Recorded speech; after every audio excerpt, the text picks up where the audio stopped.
testimoni tentang anak saya terdiagnosa autis. Itu sebetulnya bukan saya dari awal juga menolak itu sebetulnya dengan suami. 2 tahun 2 bulan dia terdiagnosa autis dengan dokter yang di sini dengan yang di Medan. Siapa sih ibu yang mau anaknya terdeteksi berkebutuhan khusus? Autis itu sebetulnya dari mana sih datangnya? Terakhir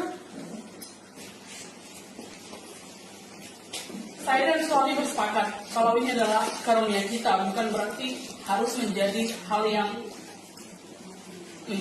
menyakitkan buat kita begitu. Tapi di awal suami nggak mau untuk terapi yang disarankan dokter seperti itu.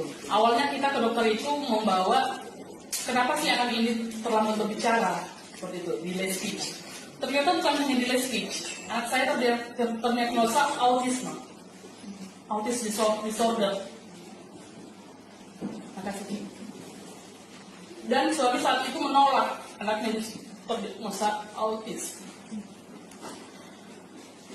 Usia 2 tahun,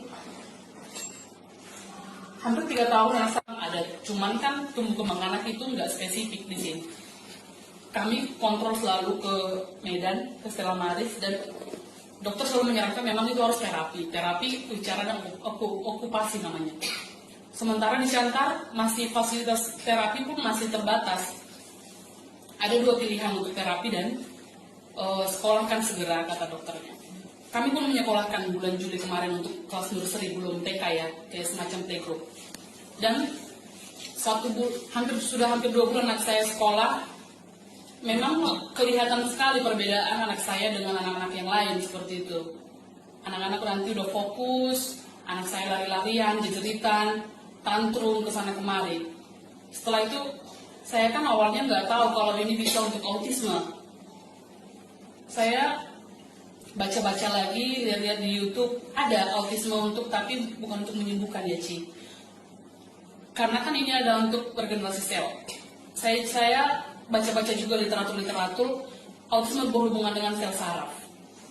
Ya Tuhan, kalau memang ini jalannya, sel saraf anak saya ini bisa minimal untuk membantu menenangkannya yang tantrum, yang membantu dia untuk bisa mengungkapkan apa yang mau dia omongkan seperti itu. Saya mau pakai ini gitu. Setelah sebulan penuh, saya kasih anak saya pagi setengah, malam setengah, kadang pun malam aja gitu. Puji Tuhan, missnya pun di sekolah bilang, Bu, Mam, anak ibu luar biasa perkembangannya. Dari yang harus jalan-jalan ke sana kemari, dia udah mulai tenang. Dan dia udah mulai ngomong, Miss, mana worksheet saya, mana worksheet abang? Wow. Miss, abang mau pipis. Miss, sebelumnya masih harus pipis di celana. Dan bahkan dulu kami pernah pergi, belum bisa makan nasi keras. Harus yang di blender, harus yang di ini semua segala macam. Gak bisa makan berbagai jenis makanan seperti itu. Dan itu tidak ada kami sharing ke siapa-siapa karena satu, mungkin suami juga gak terima kalau anaknya menderita apa seperti itu.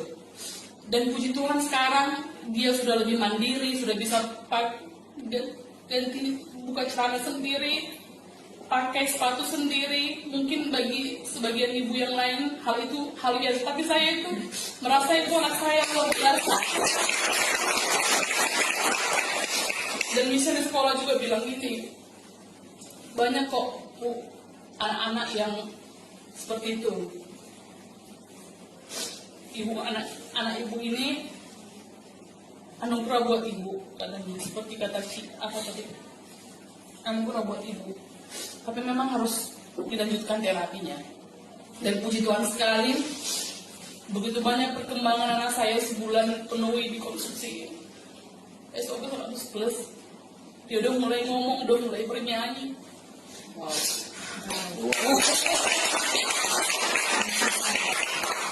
Udah mulai kontak mata dengan saya. Sebelumnya dia nggak mau sama sekali kontak mata, bilangkan namanya siapa namanya. belum bisa jawab. Ini puji Tuhan sekali. Itu untuk anak saya. Kebetulan juga anak saya dijaga suami, nggak ada yang jaga anak. Suami juga secara rezekinya puji Tuhan sudah sembuh. Itu aja Ci. Wow, Terima kasih.